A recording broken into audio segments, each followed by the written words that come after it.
Loh, saya boleh jujur Pak, di luar negeri kuburan dipakai buat nonton. Kita Indonesia lewat kubur permisi. Iya enggak? Coba kalau udah maghrib pasti misi. Lah ini dikubur 5 meter di bawah tanah. Kalau dia nyahut silakan. Di kita meninggal, bro.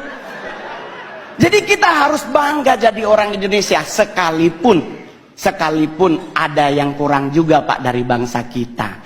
Kita negara terkepo nomor 2 di dunia. Tetangga berantem nggak ditinggal, kita pasti dengar. Ya kan? Perancis bom meledak, penduduknya hilang. Indonesia bro, Sarina meledak, nggak nyampe 15 menit jalan Sabang, jalan Jaksa, Tanah Abang numpuk semua di perempatan. Ini polisi lagi tembak-tembakan, yang mana bro, yang mana? Nggak ada takut-takutnya loh Pak. Jadi kita wajar kalau negara kepo, Pak, serius.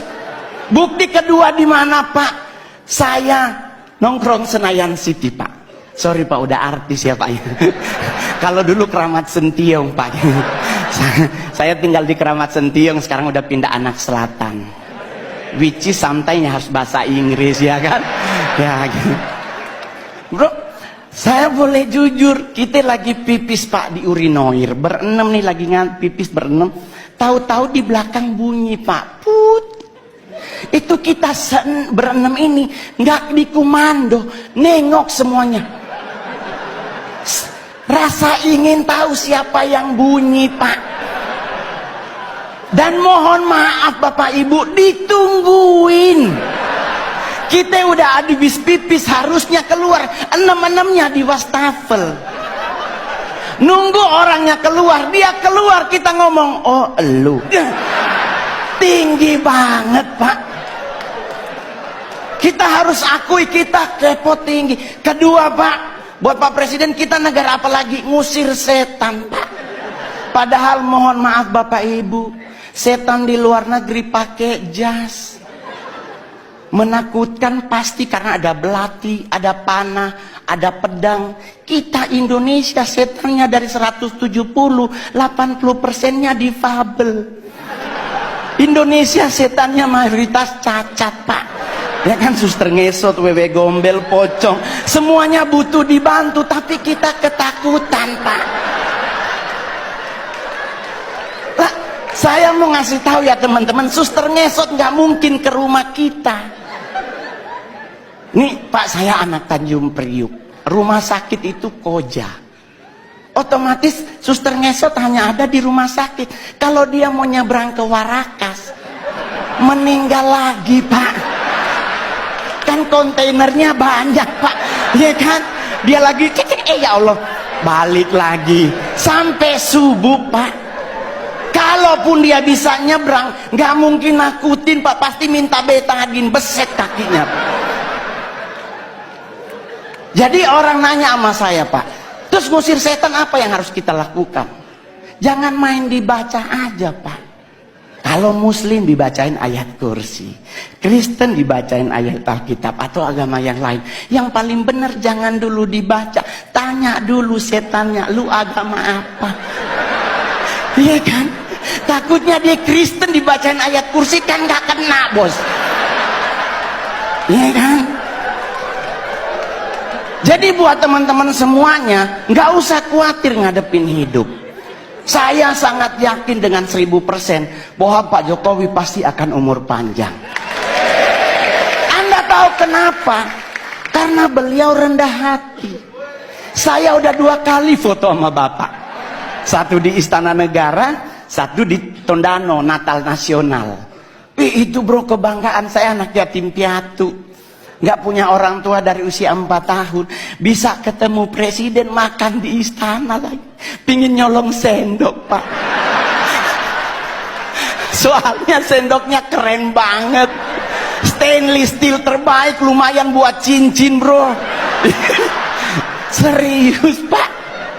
Saya di Sangir ketemu bupati aja udah pingin pingsan, apalagi sama Pak Presiden.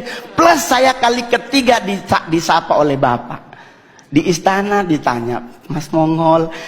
Di Tondano, Mas Mongol. Saya bareng beliau di mobil bagi-bagi buku dan baju. Hari ini pun bapak nyapa Mongol. Keren Pak. Ya mudah-mudahan foto bersama lagi. Jadi Pak, saya bangga banget memiliki presiden seperti bapak. Ya kan? Kenapa bisa umur panjang? Beliau rendah hati. Ini yang paling terakhir.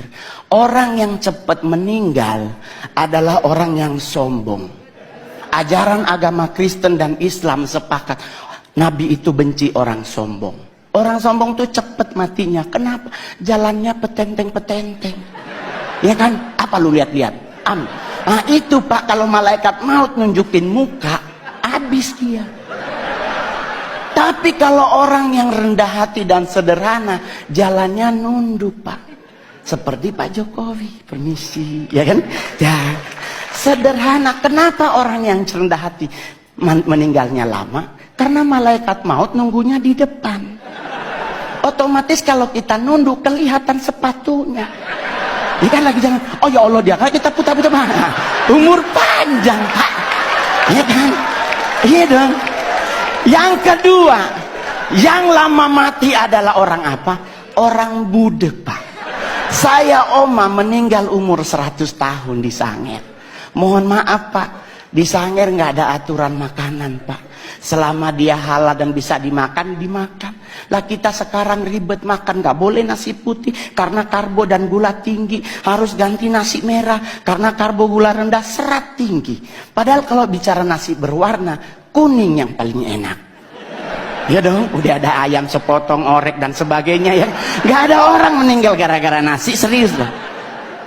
Coba Anda pelajari sejarah. Jenderal Sudirman menurut dokter Belanda cuman punya 3 bulan lagi dia akan meninggal. Karena mengidap penyakit paru-paru yang akut. Tapi coba Anda cek sejarah. Lama beliau mati. Jadi kenapa Jenderal Sudirman lama mati? Rendah hati.